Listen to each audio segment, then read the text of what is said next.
10, 9. You want answers? I want the truth! Get ready for two guys who can't handle the truth. I want the truth! You can't handle the truth! But we can. Dave Palumbo, Chris Aceto. RxMuscle.com presents Heavy Muscle Radio. Watch out! Welcome to another episode of Heavy Muscle Radio. I'm Dave Palumbo, and I'm joined by my compatriot in crime, Chris the Technician Aceto, on this March, I can't even believe I'm saying this, March 2nd, 2020 evening, Chris, and we are at Arnold Classic week already. You are leaving in hours from now. And now just we got to do the show. I leave in like 4 hours. Yeah, as my wife would say, for your vacation, for your week vacation. Yeah. I said, I'm going on vacation. She's like, you're going on vacation too. I said, no, I'm going to work, I said. I'm going to have coffee in the morning. I'm going to sleep in later than 5:30 in the morning. Oh, my God. I'm going to have my own quiet room. Yeah. I can't wait. Well, it's going to be a great show. I'll pull up since now we're using visual aids, I'll pull up my little Arnold Classic graphic here. And as you can see, we have a great lineup here. From the likes of William Bonac, who was second at the Olympia. He was second here last year. He has won the Arnold before. To number 13, Big Ramy, making his 2020 debut. We didn't see him at all in 2019. We're going to talk about all these guys in a minute. Cedric McMillan, who's won this show before. Dexter Jackson, who's won this show more than any other competitor in the history of the show. Josh Lenartowicz coming back from brain surgery. Patrick Moore, who was the talk of the Olympia. Of course, Sergio Oliva Jr., he's a legend, a legendary name, at least in the sport. New York pro champ. Dexter Martinez has won this show before. Steve Kuclo, who was really coming on strong last year. Max Charles is always dangerous, obviously, in the lineup. Lionel Beyeke, who's always dangerous if he ever puts it together. Morgan Asti, who won the amateur here last year, coming back and by the rule that they had set, if you win the Arnold amateur, you can do the Arnold pro show. Now, I was going to ask you, are you helping Morgan? Yeah, I coach Morgan. He's are you helping 140 kilos, whatever that is, 315, 312. Is he that big? Yeah. Is that big Ramy weight or is that real weight? Oh, that's what he weighs on the scale. I don't believe it. But he could give two craps about his weight. No, he's 104. He's 6. Yeah, he's 100. He's a giant. He's 140 kilos. What? Crazy peeled glutes. How tall is he though? 7 feet. No, he's like 6. He's got to be 6'3". Easy. 6'3". All right, so that's probably about the right weight. How tall is Big Ramy? Is he 5'11"? Yeah, I'd say he's 5'10", 5'10" and a half. Mm-hmm. What's a guy like Morgan Asti think going into the show with all these heavy hitters in this one? This is like an Olympia lineup he's stepping into, right? Yeah, frightened out of his mind. Right? How do you mentally prepare one of your clients for like something like this one? I remember Cody Montgomery did this for his first show too. Yeah, I just told him, you know what, you're going to be in tremendous condition, and the crowd's going to love you because you're big, and you can only over deliver because you are an amateur 365 days ago. Sure. So this is your first show. You're not going to look like an amateur. You're going to have great condition. Yeah. He's a big guy. Like everyone, he's got weaknesses. He's a monster, though. Yeah, I said, don't worry about nothing. Go enjoy the experience of standing in the most competitive lineup in the last 12 months, 14 months. Easy. This is the best lineup in 14 months of bodybuilding. And depending on the way people end up looking, it may be the best lineup since the 2015 Olympia. Yeah, you might be right. Depends on how people show up. He's a freak, though, Morgan. Yeah, he's freaky. I was looking at his Instagram. You could see some of these nutty pictures he's got on here. Yeah, he used to be in the Arnold. I think not the Arnold, but he was in strongman competitions. Yeah, no, I know he was. It's amazing. How many people have successfully made that transition? No one, probably, right? No, no one. He loves the bodybuilding. He loved the strongman thing, but he loves the bodybuilding, loves it. He's Who's very. that in the picture with him? Is that Robert Pietrokovich? That's without my glasses. I was going to say that looks like Robert P. Yeah. You're the only person. Let me see. I'm not Yeah, pronouncing that's him. That's him. Pietrochevich or something like that. I forget. He once told me how to pronounce it, but of course I don't listen. I can't remember anything. I drive, when we drive around, I point out new businesses that opened, and my wife's like, yeah, we talked about that last week. Oh. I can't hear it. I'm like, oh, we did? I don't even remember anymore. Yeah. It's great. I let you repeat yourself.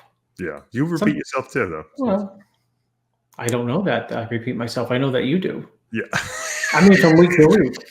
Well, there's only so much to talk about, but I find that if we repeat ourselves a lot, it reinforces the. Well, it's like a movie. Every time you see a movie, the second time around, you pick up more of the storyline. Yeah, the truth is also that I do so many TV programs. I don't remember which show I talk about, what story's on. I'm sure you don't. I have to be careful about that.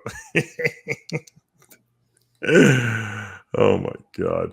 What a crazy week it is, though. It is a fast week. I'll be out there Thursday, but you'll be there for Monday. Yeah, for Monday. And so what do you do when you're out there? I mean, forget the vacation aspect. Well, I know you see the guys every couple of hours. No. But do you like drink coffee in your room the whole day? Yeah, I get the most important thing is get the coffee going. And so the only reason I went out early is I had planned to go out like Wednesday. Mm-hmm. And actually Thursday, but I figured if it snows in Maine, I better get out there on Wednesday. And if it's the Wednesday flight's canceled, I can go on I'll be there safely. Right. Rather the Thursday flight if that's canceled. So I made my ticket, and then Sergio said, "Hey, I'm going to be there like a week early. Why aren't you going to be there a week early? You go to the Olympia like a week early." Right. And it just never dawned on me that he'd be going early. Mm-hmm. So I said, I'll change my flight. So I got a one-way ticket, right? Mm-hmm. A one-way ticket, because I had a round-trip ticket. No, right. That makes sense. So I tell my wife a couple of days ago, I'm going Monday rather than Wednesday. And she told me astutely, you better call the airline because you're not going to be able to get back home. And I didn't know this. So I had this Wednesday go out, Sunday return flight. I called Delta Airlines and I said that I'm not going to be on the Wednesday flight, but I'll be on the Sunday flight. They said, you can't get on the Sunday flight if you don't go out on Wednesday. Did you know that? No, I've never heard that rule. What airline is this again? Delta. So they're usually pretty normal. I tried to give her this bull crap that I was stuck in Europe in Italy because of the coronavirus. Oh. And they still wouldn't allow me. So I had to buy a one-way ticket on Sunday back. Ridiculous. So I said, I bought the ticket. It's like me eat it. I said, I go into a restaurant, I buy the meal. I don't have to eat it, do I? Yeah. I can just leave it. I paid for it. I don't have to. They'll probably arrest you for not using the ticket. Open flight like you're a terrorist or something like that. If anyone wonders, I'm playing with the interface. I'm still getting used to this new interface where Chris and I can actually see. The great thing is not only do we can see each other, but we can see the screen too. So it's pretty amazing. Yeah. I'm just playing with all my little toys here. I think you guys will like to see us. I really don't like to do video at night because it's like midnight. And it's been a long day. Kids, all that stuff. I was in New York this past week. Speaking of flying, and when I got there, I had a seamless flight. When I got there, I realized that I thought I had booked a rent-a-car, but I really didn't. Maybe I didn't hit send. I don't know. I didn't finalize it. So I had no car. So I'm like, so I'm looking on Expedia, and there's cars that are like reasonably priced. And then I'm like, LaGuardia Airport's a nightmare. You get off, you got to get in this bus, the red bus. The red bus takes you to the Marine Terminal. Then at the Marine Terminal, you get off and you have to then get into the shuttle bus to get to whatever rent-a-car place you want to go to. Then it takes you to the rent-a-car place. Now, mind you, I have my usual winter outfit on, which is what? Nothing. Shorts. Yeah, nothing. Shorts and what do you have? A t-shirt on, a blazer? A sweatshirt.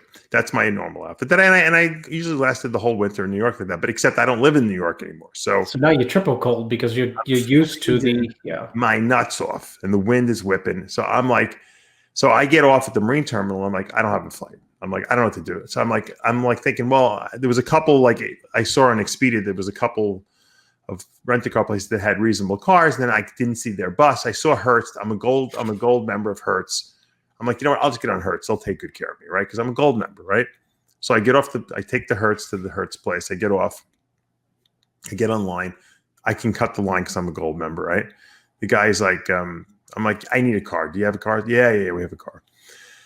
Actually, I asked the bus driver if they had cars. He called in, and no one wanted to bring up a new car. I don't know. It was like, if I'd have a reservation, they're like, oh, we don't want to go get another car. I'm like, I'm like, you guys fucking rent cars. And I said, you don't want to bring up a car.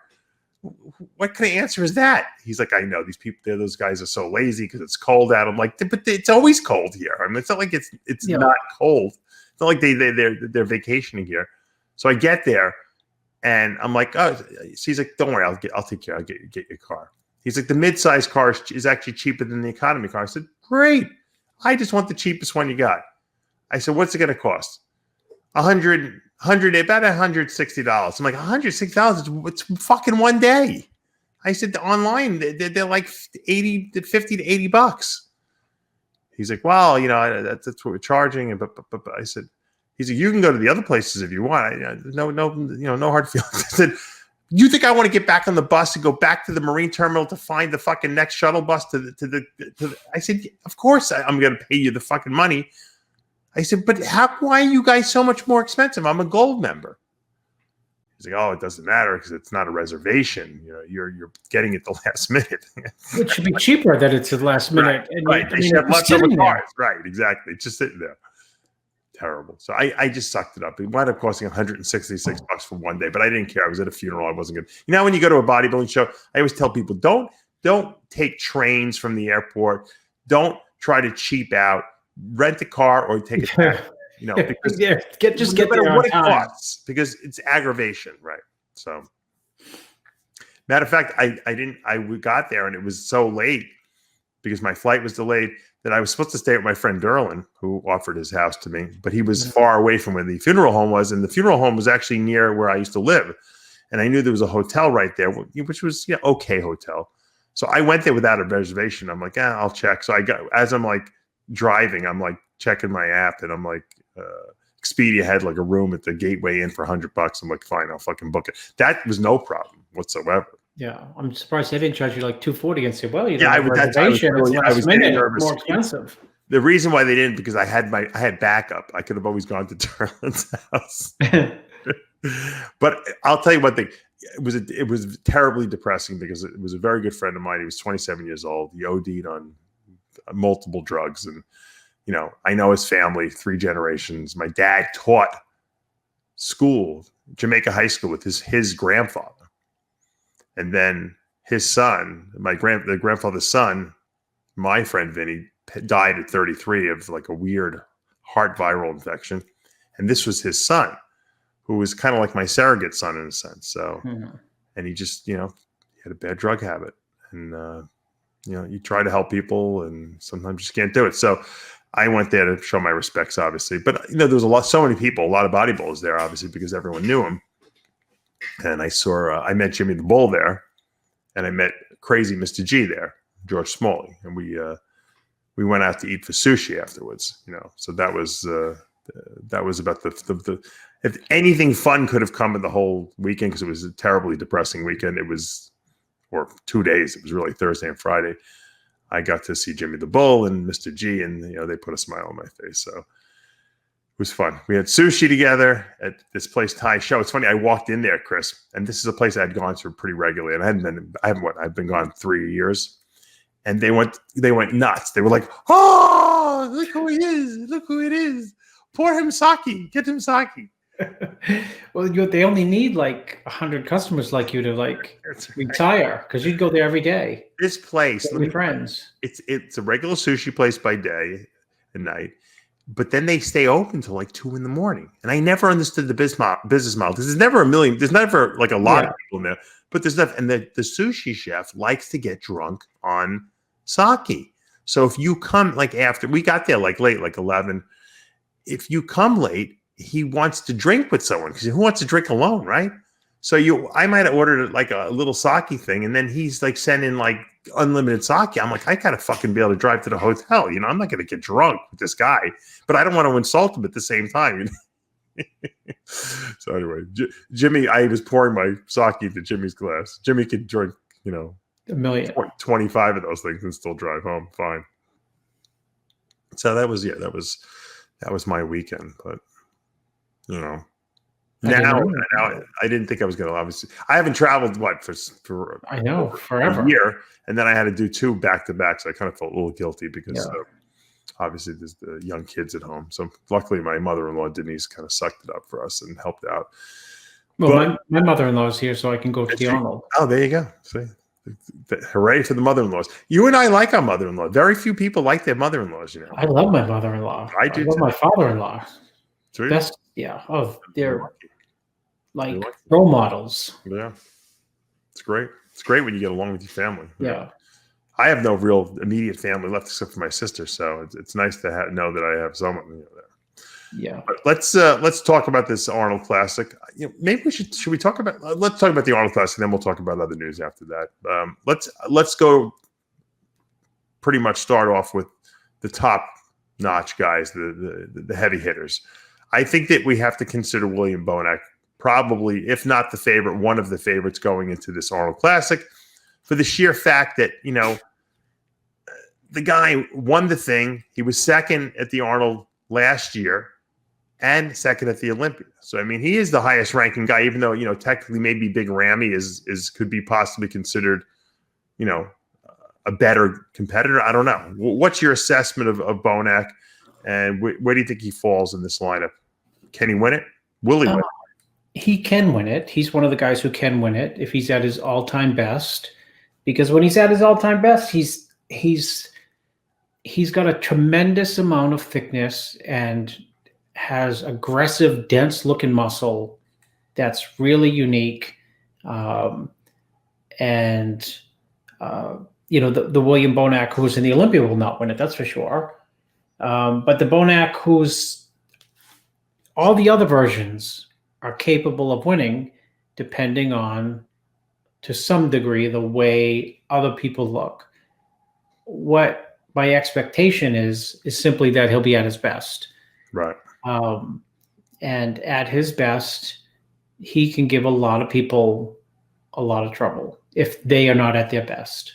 He's got freaky, mature, dense-looking muscle, which is usually what wins these shows. I mean, let's face it. That's the one thing we've yet to see from Ramy, though, right? Yeah, well, back with Bonac, we've never seen him off either. He's never come into a show and been like, conditioning was a problem. So we probably can rule out the idea that he's not going to be in shape. It's just he's got to nail that package that he had at the Arnold last year, which was, I thought, phenomenal, crazy density. Yeah, he was very impressive, I would say, at the Arnold last year. I mean, you and I really, didn't we really think that he probably was going to win the show? I mean, we were picking him for the win after prejudging. Yeah, I just thought I thought that show, Curry was totally outstanding at the Olympia, and it could have gone either way.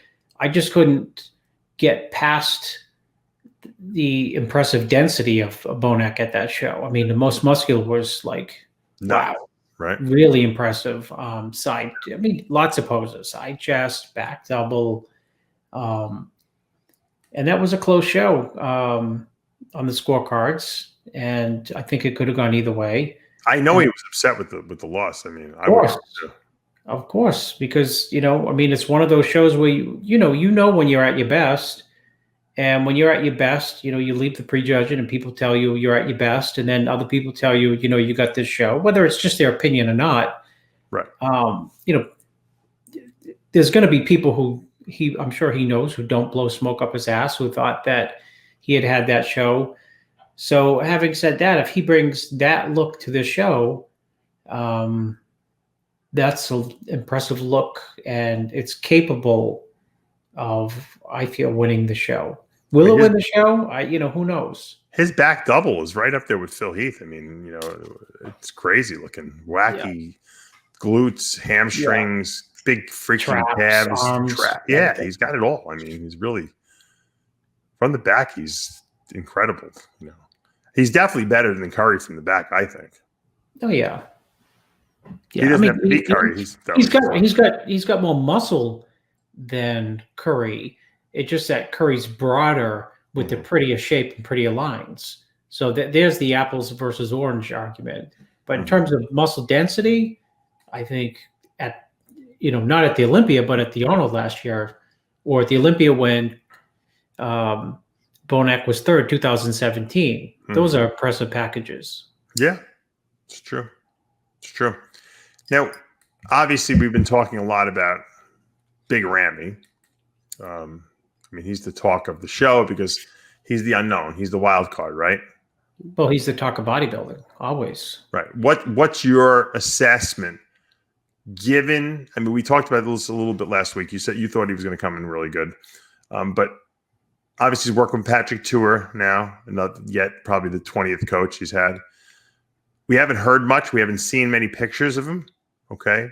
That is usually a good or bad, a very good or very bad sign. In this instance, what do you think? You think they're purposely kind of keeping it under wraps because he looks good? I don't know what the purpose is or not the purpose is of keeping things under wraps or out of wraps, but he has to be at his best to win. I mean, he can't just be very good. He has to be at his best. Mm-hmm.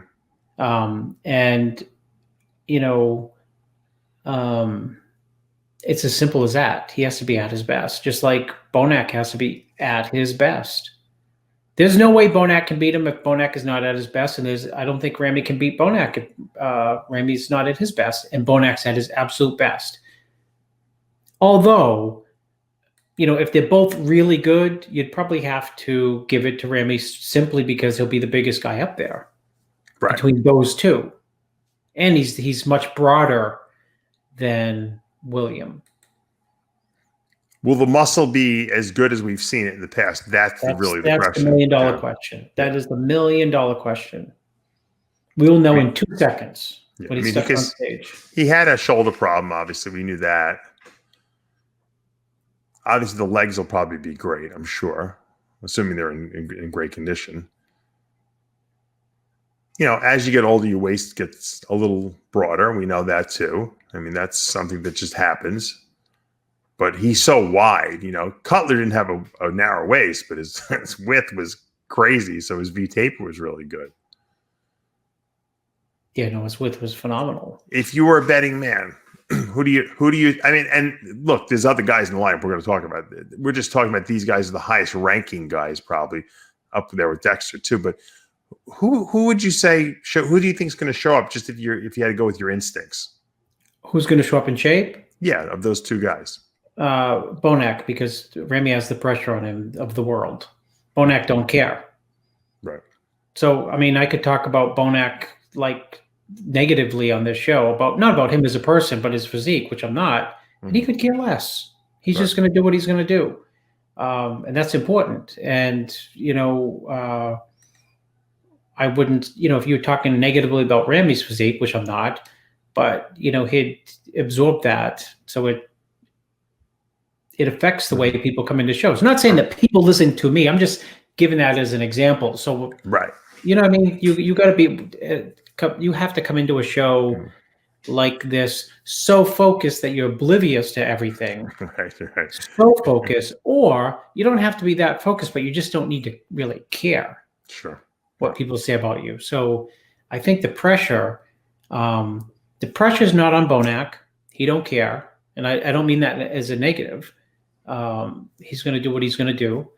The pressure is on people's expectations of Ramy and Ramy trying to meet those expectations. Mm-hmm. They're hard expectations to meet because if he's too big, everyone will say he's not tight enough. Right. And if he's too tight or if he's, super tight, they'll say, we've seen him bigger. We've seen him bigger. Yeah, we've seen him bigger, right?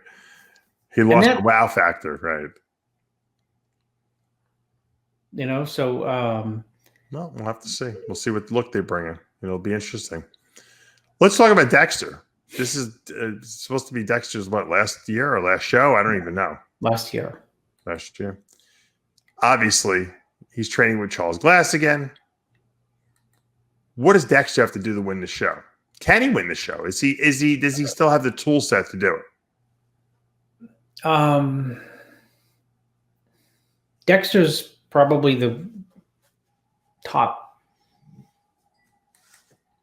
2 or 3 greatest bodybuilders ever.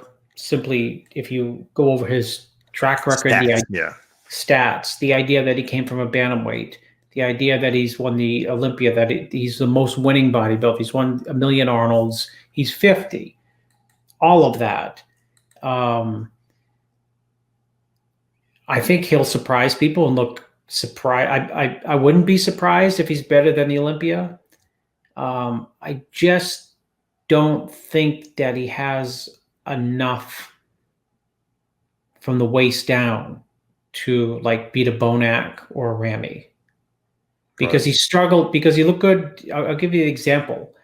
Is if you look at his side chest, his front double, even his back double, they were all extremely good at the Olympia, but he was standing next to, let's say, Chupan with, tremendous legs.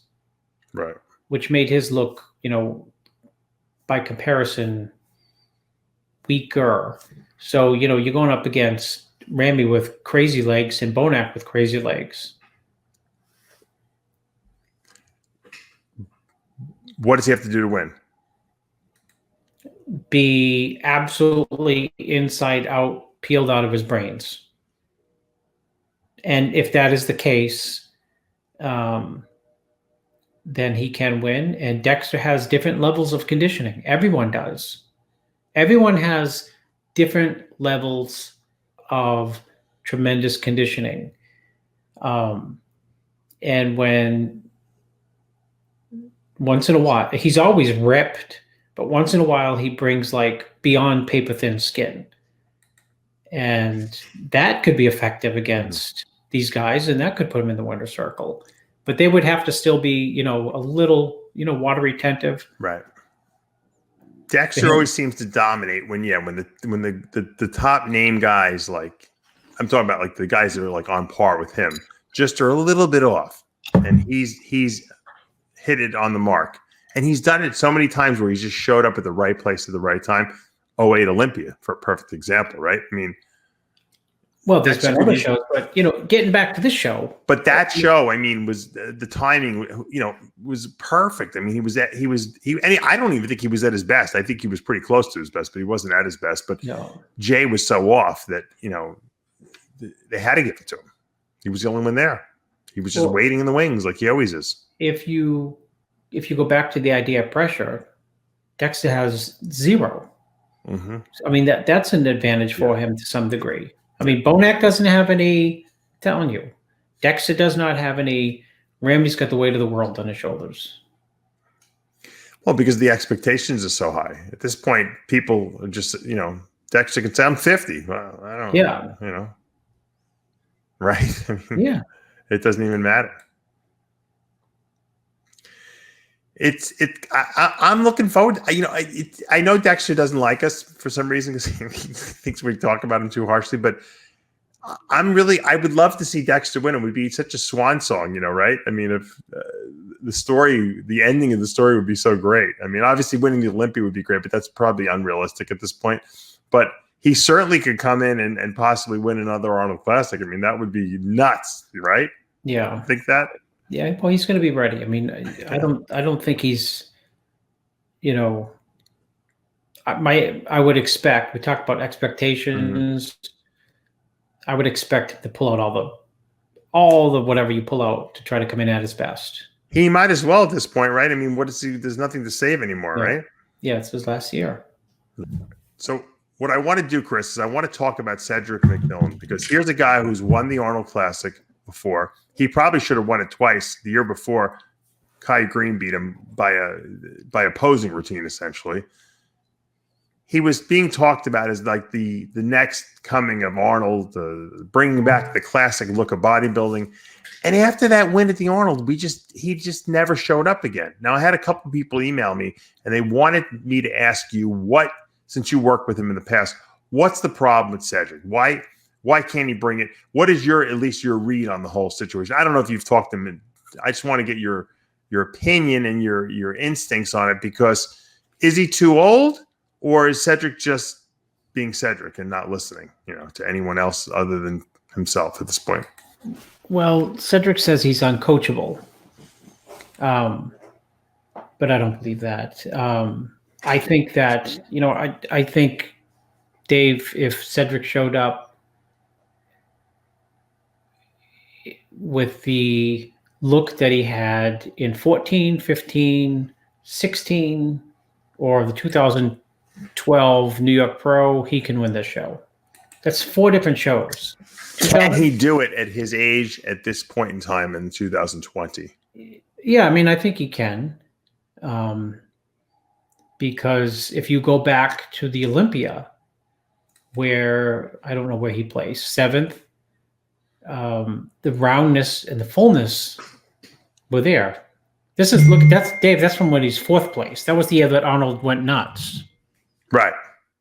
That he should have won that year, in my opinion. In 15, yeah, he was great. No. Look at the pictures you have on the screen from 14. Oh, it's from. So he wrote from 15. He wrote, "This is my back in 15." Okay, he was 4th then there. Yeah, he said he was 4th. Okay, so in that look right there wins the show. I think so, right? Yeah. He was really good at that show. Yeah. Wasn't that the show? Who won that show? He was 4th. Dexter that- won the show, yes. That's why Dexter Dexter won don't that. like us. Dexter should not have beaten him there. Yeah, he was really good there. And that's 274. He was big. Yeah, he was big too. He was Huge, very yeah. big. He was huge. 274. Does he have that body still? I think the legs might be down. A little bit. A little bit. But he's got that kind of body that if he really probably if he trained for 6 weeks, they'd be back, I'm sure. But I mean, there you go. Look at those pictures. Crazy, right? I love that. I love those shots of him. Yeah. If you read what he wrote, he's like, "This was back in 2015. I got my ass kicked that year, 4th place, I think, but I thought I looked pretty good. Like, I would like to look like this again." I mean, the fact that he says that, I mean, you would think that he would do what he did back in 15 to look like that, which was what? Have you as his coach, maybe? Yeah. Yeah. I don't understand. Yeah. Yes, that's the answer. Yes. Yes. I just don't understand it. I don't understand. He knows what he needs. Yeah. Look, I know he likes to advise himself and do his own thing, but he's just not that good at it. He's pretty good at it, but he's not that good at it. You know, he's not as good as having someone like you, at least, you know, looking over him and keeping him from doing crazy, nutty things, you know? Yeah. No, I agree. I look at that picture and I mean, look at it. You're thinking, I mean, just look at it. That doesn't win the show. I mean, it's almost like Rodin-esque, you know, in a sense, right? And it's like a bigger version of Rodin. Yeah. I remember. And Rodin won the Olympia with a look like that. So. We went out to lunch after that prejudging. Me, Cedric, and Sean. And me and Sean were blowing smoke up his ass, apparently, saying, "We got this show easy." You know? That's funny. I can see Sean doing it, too.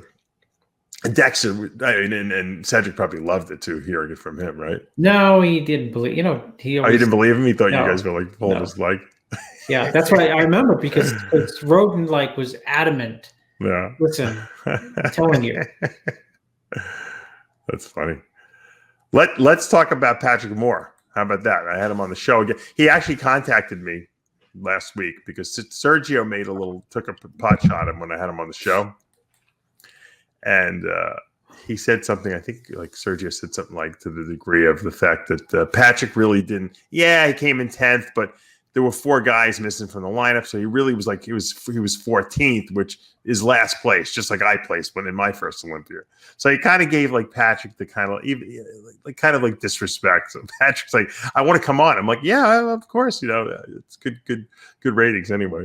And so I got Patrick on this past week. I'm sure I don't know if you saw it or not, but he was good. I heard all about it. Yeah. Because I help them both. Yeah. Did Sergio have like a breakdown from that show? No, but he loves drama anyway, Sergio. I'm sure. Well, I think it was, you know, misconstrued to some degree because, you know, Sergio speaks emphatically, like things are factual, and you know, he was just pointing out what was obvious to him that, you know, that he thought that Patrick was last at the Olympia. I think that he was making the illustration that the Olympia wasn't, without those 4, was not the Olympia. Well, yeah, but he's making it seem as though first of all, Patrick should have been higher than 10th. We all know. Yeah, I mean, Pat, you know what the irony of that show is that Patrick, a lot of people thought that Patrick should have been higher in the show, except in prejudging, his calls were like, I mean, he was nowhere near 10th. And then the night show, he got all the good calls. Well, I think people started talking about him, and then the judges said, well, maybe take another look at him. And he did come back better too, I thought. Wouldn't you agree? No, I thought he came back flatter on the You second did? day. Yeah, he was smaller the second day. Yeah. Just people sat up in their chairs to recognize him on two-day show because they missed him on the first day. Right. I'll tell you what, he seems like he put on about 5 to 7 pounds of muscle from that Olympia. He's put on some muscle. He's got a few shots that are deadly. The front double can stand with absolutely anyone. Yeah. He's got a crazy Christmas tree. He's got a crazy side tricep. Front lat spread's really impressive. This is a guy who was, people forget, 3 years ago, who was getting smoked at the New York Pro, except that me and Jose thought, we're telling him, you could have placed way higher. And just if you add 3 pounds of muscle, that's what we're telling him, 3, you can win. And then he came back the next year to the Cal Pro and he won it when he probably weighed 4 pounds more. That's it. He hasn't had like a really long time to train. I mean, he's kind of new from what he was telling me. I mean, it's going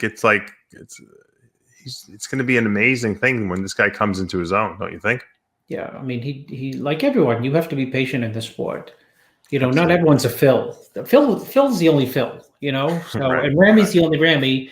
And the irony is we're waiting for Ramy. Phil was like, Phil, and like, boom, he's here. Yep.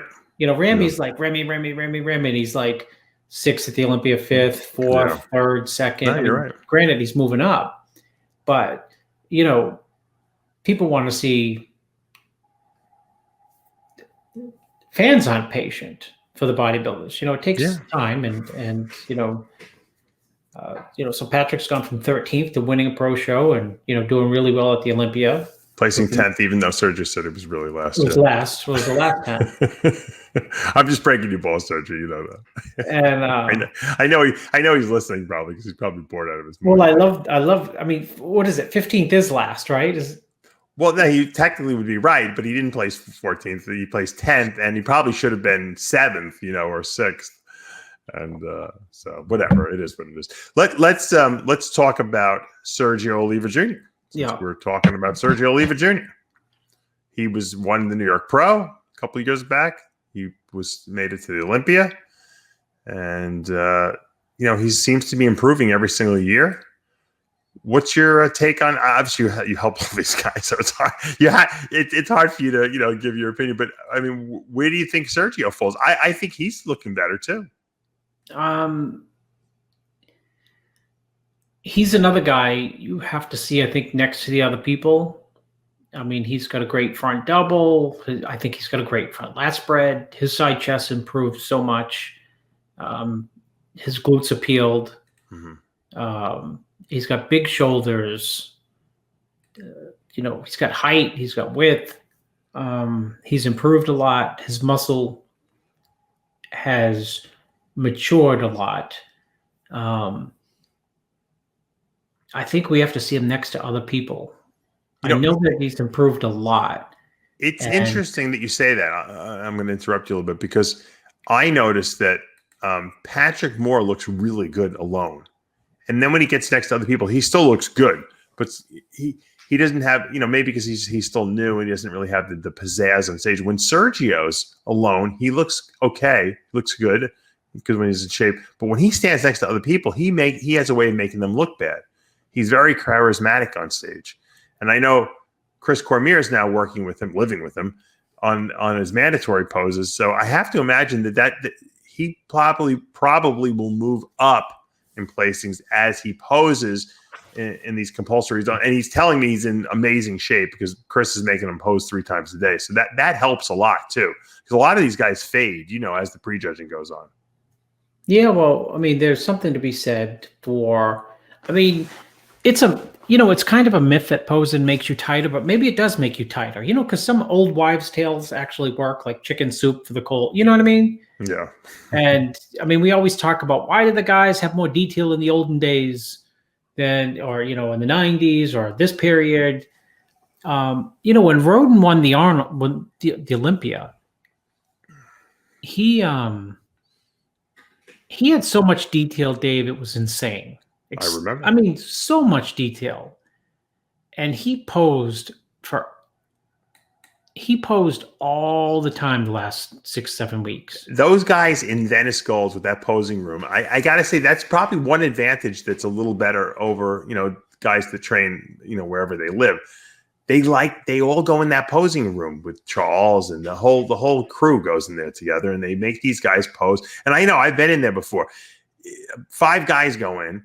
The one guy who's helping you makes you go through all the poses. Then the other guy says, let me see this pose. And then another guy says, let me see that pose. Let me see you hit it like this. And before you know it, you've been posing for an hour and a half, And so it definitely helps you. I think posing endurance is important, not because it's weird, because what people don't realize, it helps you not fade. And I think what happens is when people get tired, okay, Chris, from posing, because these judges keep you out there too long, they start to release a lot of cortisol, because their body's getting stressed out, and adrenaline, because they're not used to this. And that smooths you out, because some guys get better as prejudging progresses. Absolutely. And some guys get worse. We know that. We've seen it before. Cedric gets better all the time, usually. There's zero way.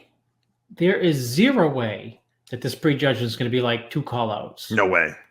I think like the last couple Olympias, the goal is to make the absolute 100% best, unarguable decision in terms of who's first, second, and third, which means they're going to have to compare people. If there's no clear winner, they're going to have to compare people over and over and over. And you and I have sat at the Arnold. I'm not going to name names, but I remember someone like 3 years ago, just right before our eyes, just got horrible. Just water retentive and faded and faded and faded. If you hear people, oh, he faded, it's like, I couldn't notice, but some people do. And some people get harder right before your eyes. Mm-hmm. And if it's a long prejudging, the consistent person who looks good all the way through, right, and can fight for it, is going to move up. And the person, we've seen it happen.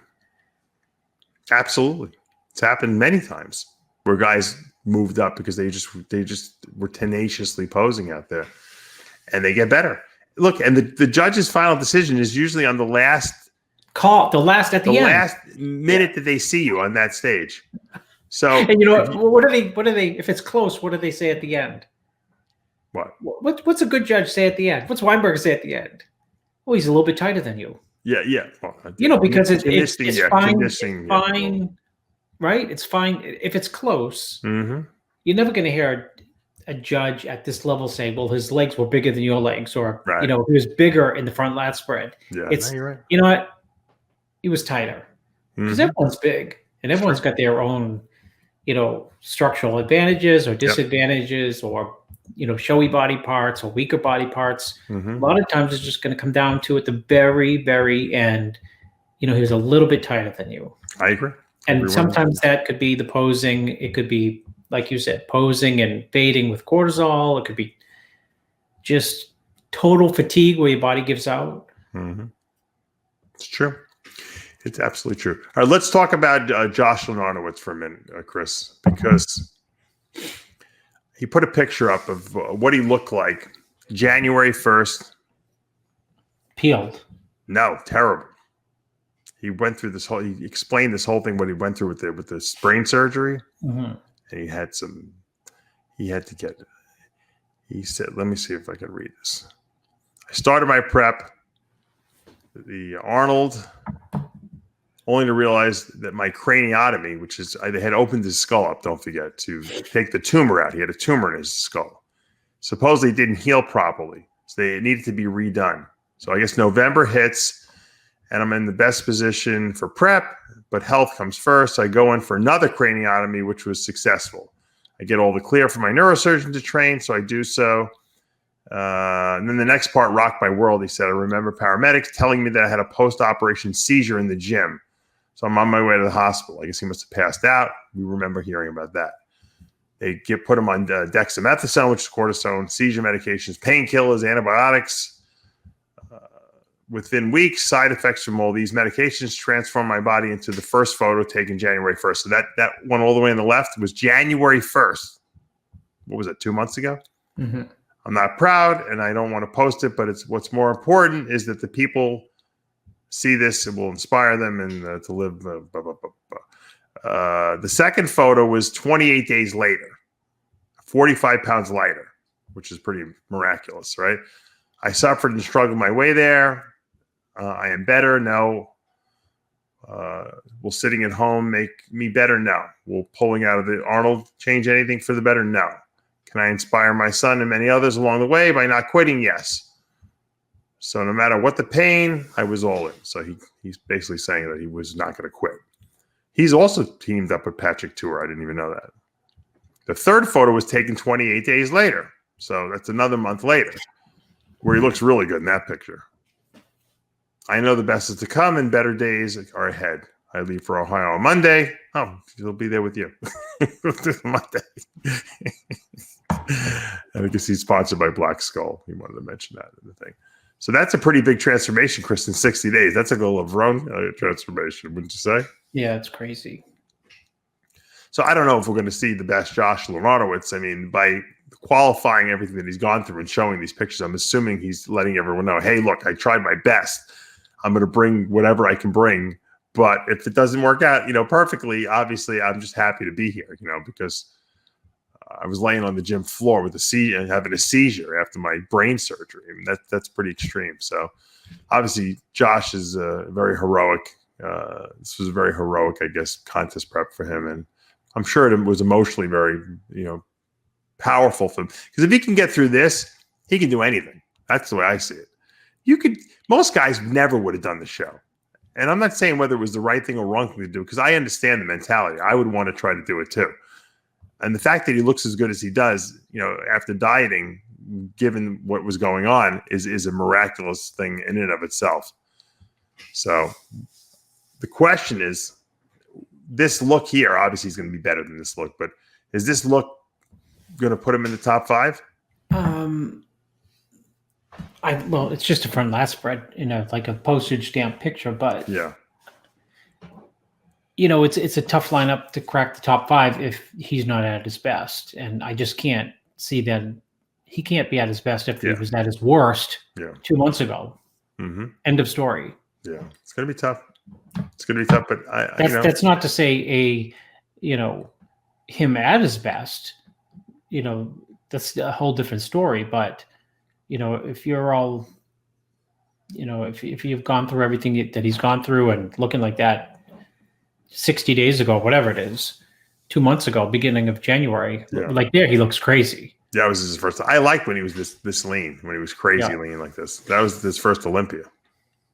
Yeah, that would ruffle some feathers at the show. He has the ability to get ridiculously ripped. And I told him this before. I said, Josh, I like when you're crazy shredded. I know everyone's like full. I think he looks better shredded. You know why? Because people go like this. What place you get? 9th. Oh, you got to be bigger. Yeah. Right?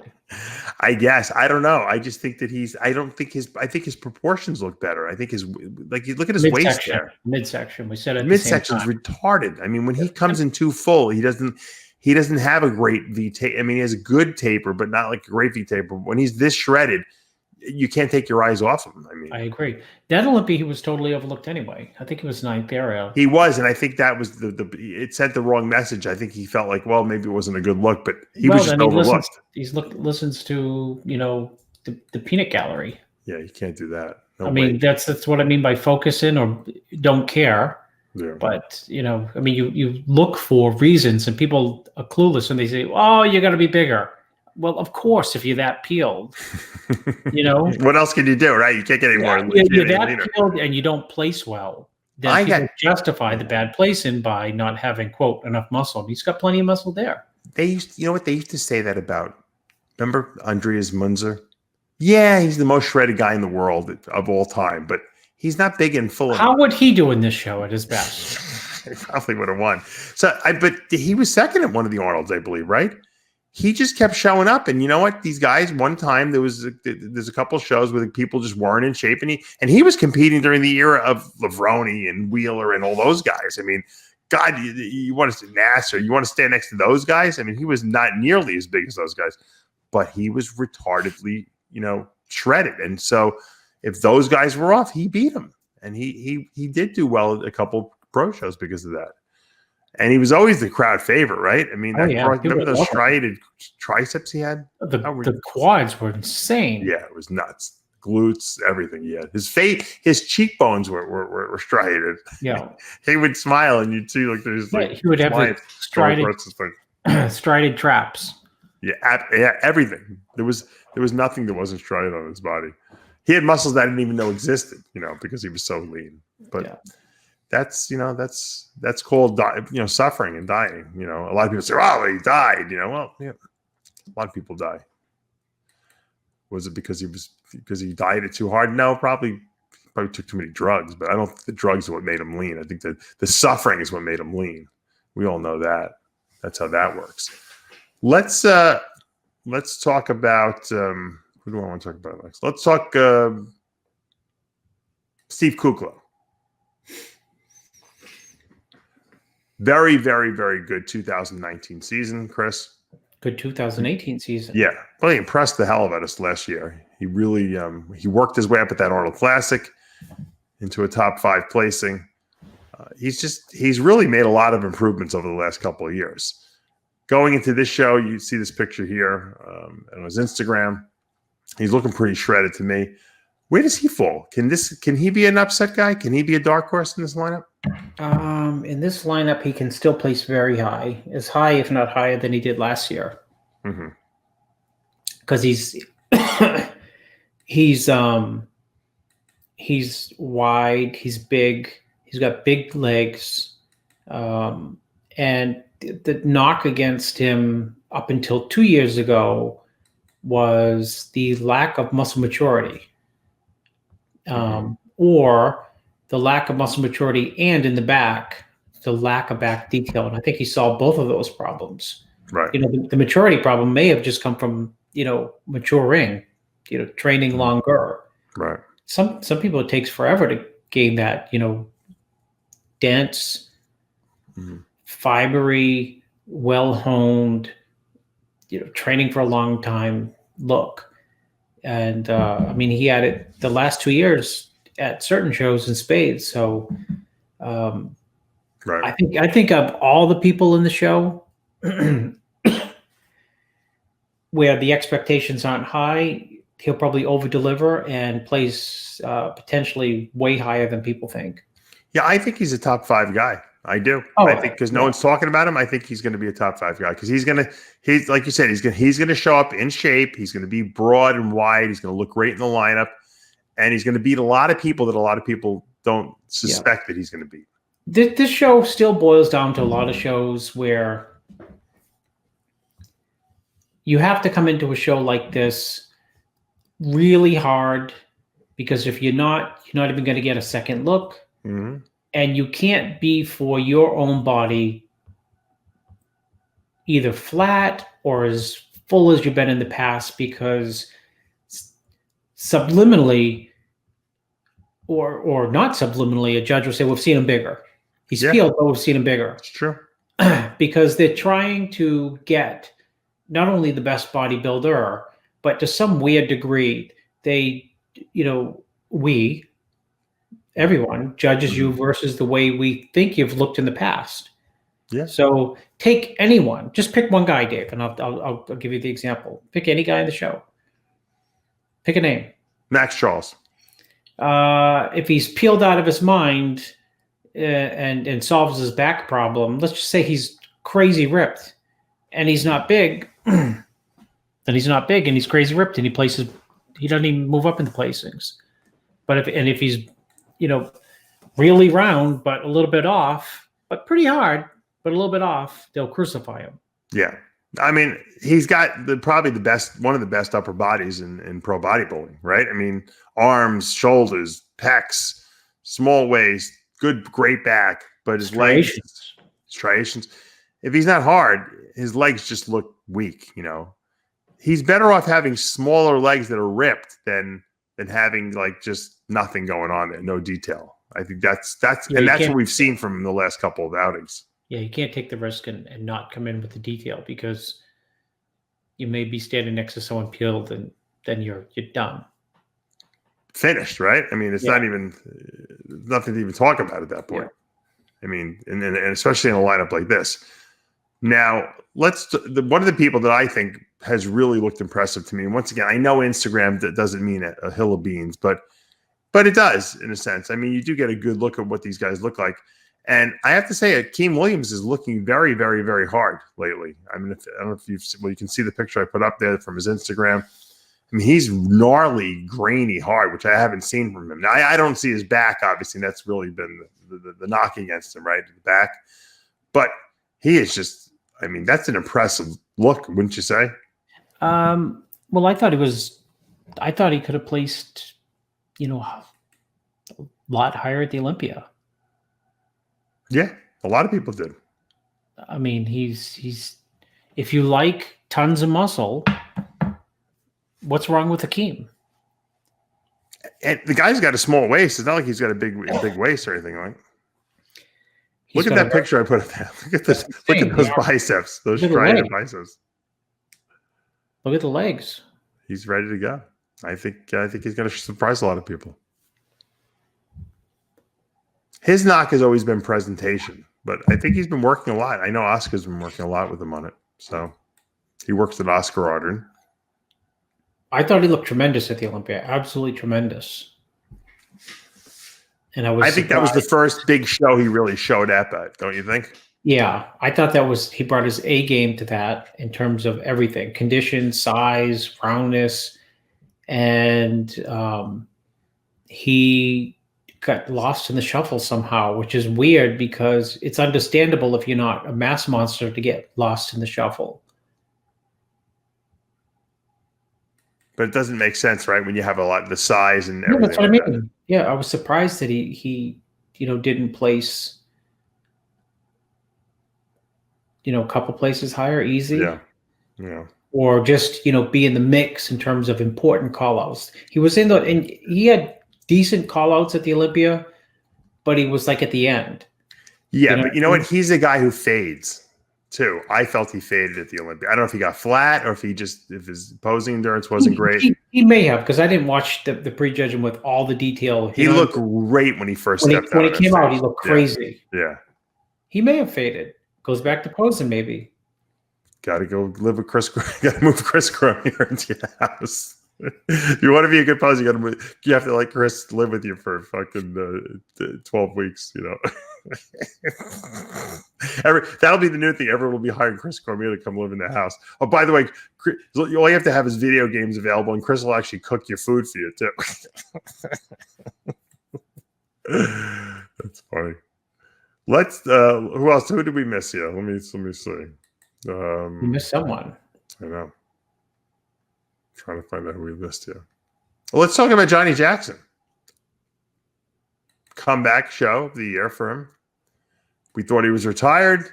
He told me that he had some kind of a mass on his lungs, his left lung or his right lung. I don't remember which one it was.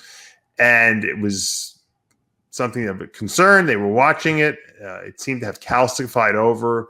It was. They said that it was inert. It was not active. There was no spread of it. And so he decided, hey, you know what? I'm going to start training again. And one thing led to another. Branch and him were training every day, and he started looking good. He's like, I'm going to compete. Bob Lorimer's a friend of his. Bob said, come, I'll invite you to the Arnold. Do it. But Johnny Jackson's here. I don't know how he's going to do, but he picked an awfully big show to make his comeback at 49 years old at. But people love Johnny. The guy looks like he's 25. I was going to say, yeah, he's unbelievable. He's remarkable. Who knows? I mean, back doubles phenomenal. I mean, Johnny, I don't know where he places. Front double's phenomenal. Side chest, side tricep. As long as his legs is deep separated, which at certain shows they come in really deep, they will not look small if they're deep. Yeah. He's a guy who could easily probably win any show other than the Arnold and the Olympia. So that's the kind of competitor he is at this point. And that's pretty impressive at 49 years old to say you can do that, because not many people can. Yeah, it's I mean, he's the youngest 49-looking-year-old I know. The guy doesn't have a wrinkle on his face. It's unbelievable. Are you using Botox? I didn't break his butt. Say, are you using Botox or anything like that? He laughed. What? He laughed at you? Yeah. I said, you got fillers. They're doing fillers on you? What are they doing on you? I said, how come you don't look like you've aged? He don't age. He even has his hair still. He still has the same hairline also. It's funny. Some people get good genetics for aging. That's all. And he seems pretty sharp, too, on top of that. So that's good. Let's talk about Victor Martinez's last show. Here's another guy you work with, Chris, back in the day. He's won this show before. A lot of people felt he should have won the Olympia in 07, right? Isn't that right? 07? 07, yeah, 07. Yeah. And unfortunately, Victor just had some mishaps along the way and never really, winning an Arnold Classic is very impressive. You have to say that. But he never got to the point where we thought, okay, Victor arrived here. We got the next, the next Mr. Olympia for the next 5 years. That just didn't happen with Victor. What's your take on the whole Victor? Because you were helping him, obviously, at his best. How old's Victor? He's in his 40s. He's got to be, 45, 46? I don't know. Somewhere in that range. I thought I sound like a broken record. What do you think? I thought he looked incredible last year. He put up a great picture. This was old. I have to see. Remember this picture? Mm-hmm. Crazy. He had the roundest. He was like flex wheel round, wasn't he? He had round. Yeah. Well, he had all the tools, dude. He had too many distractions, though. Typical person who just too many bad things happened to him between tearing the patella tendon, getting put in jail. He was coming. He didn't have a green card. Came back to the U.S. They put him in jail for God knows how long, almost a year. When he had when he won the Arnold Spain, I was helping him that year. No, I remember. And he spent like 2 days, 3 days. Seriously, Dave, 48 hours in the wherever he was trying to get whatever he needed, like a visa or something. Right. And it was like seemed pretty sure that he wasn't going to get it, right? And then the next text says, "I'm headed to the airport." So he somehow finagled the visa. He just went anyway, I think. Oh, I see. You mean to come back. So he left with no visa, with no green card, knowing that when he came back, he was going to have to deal with that. Yeah. And he wins the show. He won the show. He looked really good, too. He wins the show. He comes back and they arrest him. With no bail, too, right? That was couldn't crazy. get out. He lost like everything he had ever gained. He was like 100. He was like 160 pounds. Yeah. Is this his last show?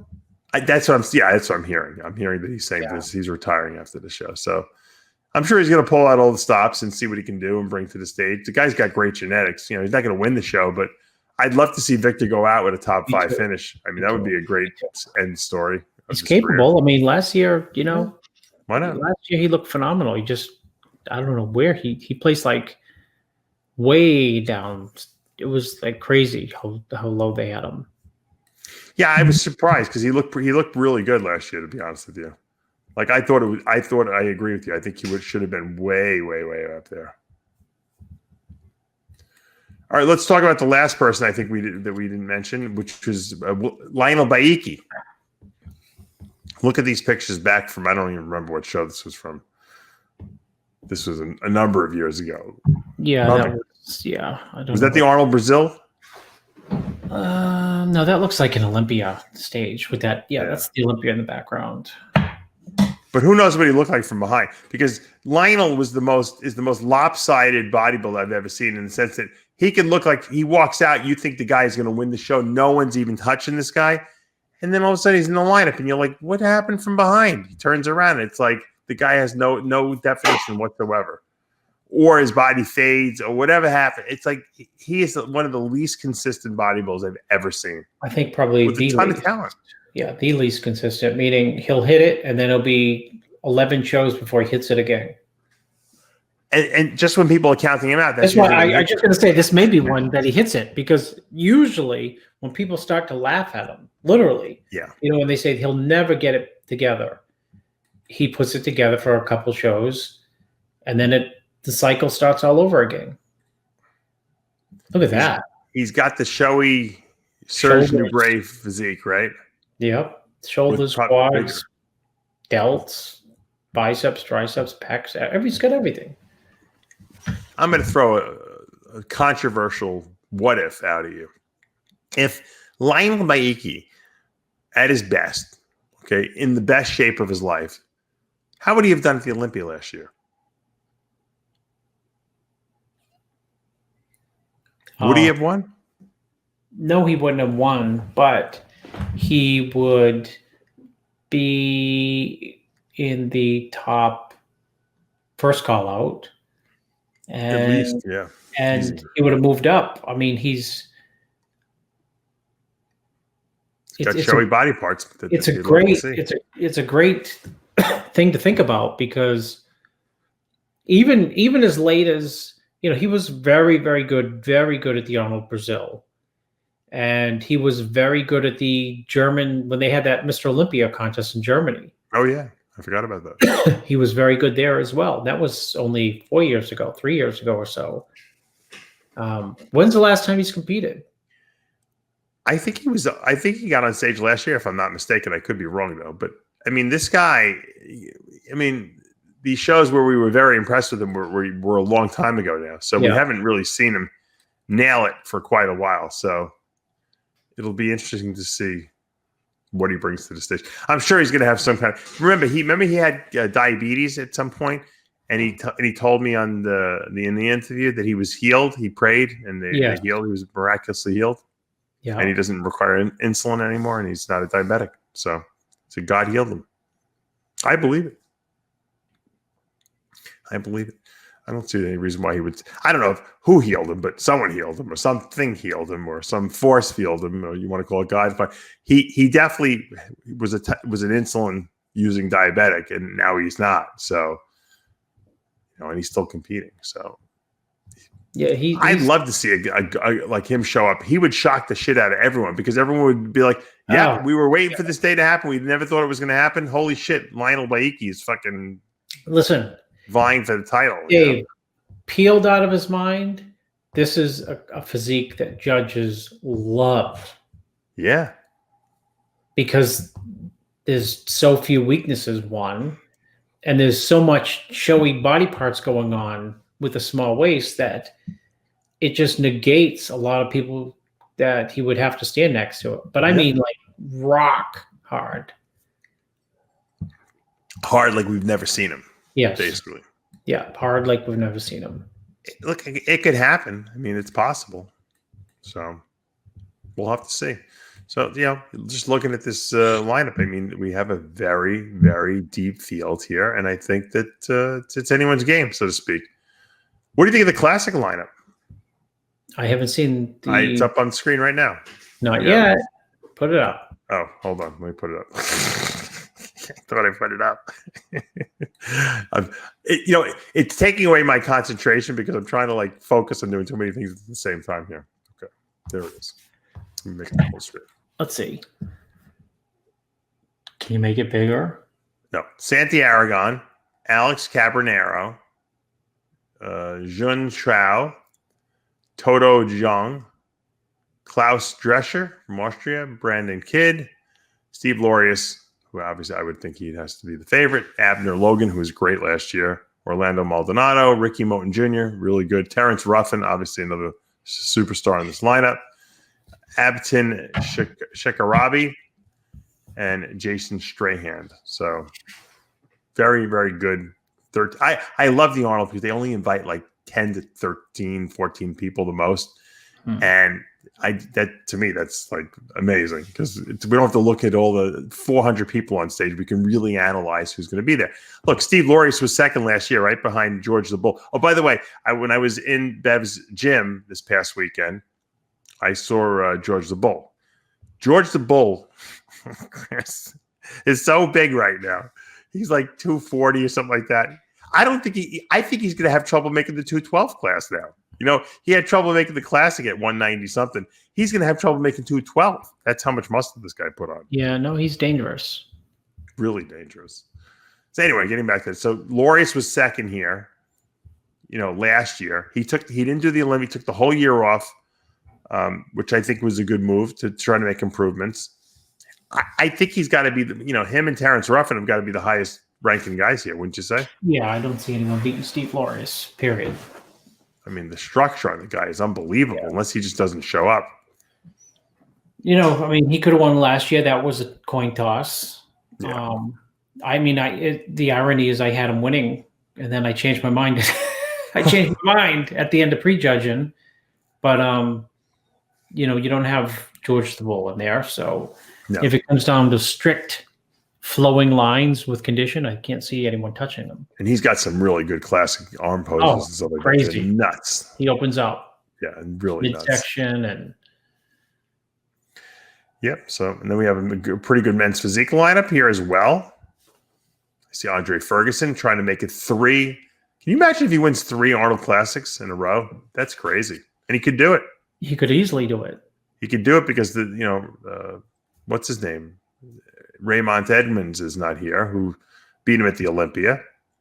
And I don't really see any of the other guys in this lineup who are even Brandon Hendrickson's in the lineup, who was former Mr. Olympia. But Andre's beaten him before. So it'll be interesting. I think that this is Andre's show to lose. And no one gives a better interview after a win than Andre. Him and Cedric are right, and Ben White. Those are my 3 favorite, post-show interviews. They're great. We got the return of the wheelchair, Arnold wheelchair group. Obviously, what's his name? Harold Kelly has been unbeatable, in the last couple of years at both the Olympian and the Arnold. So that's going to be his show to lose. We have the Fitness International, where we have. Is she in the lineup still? Oksana Grishina? She's making the comeback at the Olympia. We have Jenny Worth in the lineup.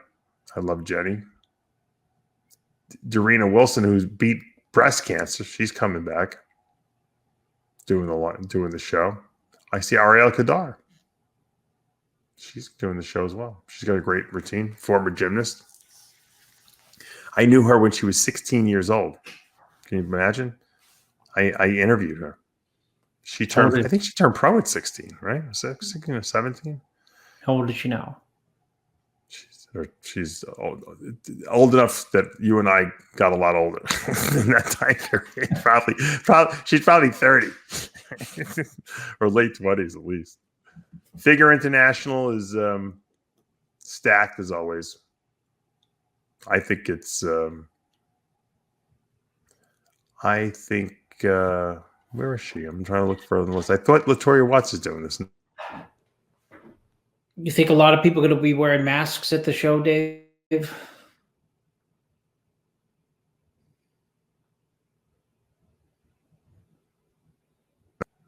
That's going to be where you get it. I want to walk around with a mask on. I'm not shaking anyone's hand. Don't shake my hands. I'm glad you mentioned that.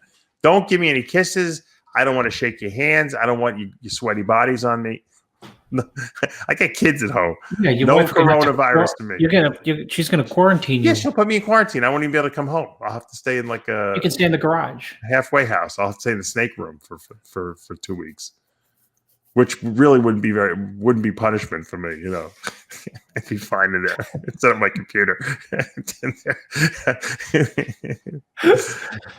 I didn't even think about that. You're right. It's we got people coming from all over the world there.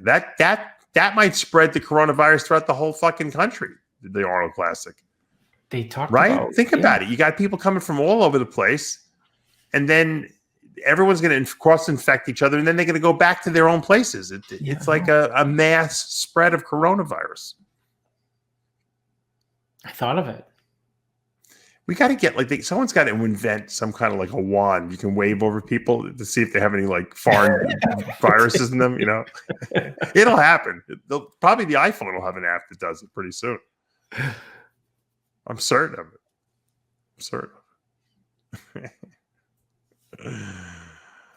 The Bikini International has Lisa Piccini in the lineup. She's the Miss Olympia, so gotta imagine she's gonna be the favorite there. Oh, I see Yashira Robles is back, making a comeback after she's had like a million kids. Angelica Teixeira is coming back to try to win her title back. She lost the Olympia last year, of course. Janet Laig, who won the show last year, is back. Probably Bikini will be the best lineup of all of them. Yeah, but your wife told me not to allow you to watch it, so okay, that's fair enough. Don't bring home the coronavirus and don't watch the bikini. Gotcha. Women's physique, Natalia Coelho coming in here, trying to win it again. Jennifer Taylor, very high ranking. Sarah Villegas was second at the Olympia. She wants to take that title home. So it's going to be a very, very, very competitive women's physique lineup. Should be great. Get to see you, hang out with you, go to the expo. There'll be 4 million booths there. Maybe, you know what? I guarantee you there'll be some vendor there selling masks like for coronavirus. And if there isn't, I'm probably giving the idea out there. Think about it. Who wouldn't buy? They should make masks with like the main sponsor. Like I see Rain energy drink is the sponsor. Rain should be handing out, face mask with Rain on the top of it, right? Talk about branding. The Surgeon General said don't wear the masks. Yeah. Why not? I don't know. I don't. I think the virus can go right through the fibers anyway. Oh.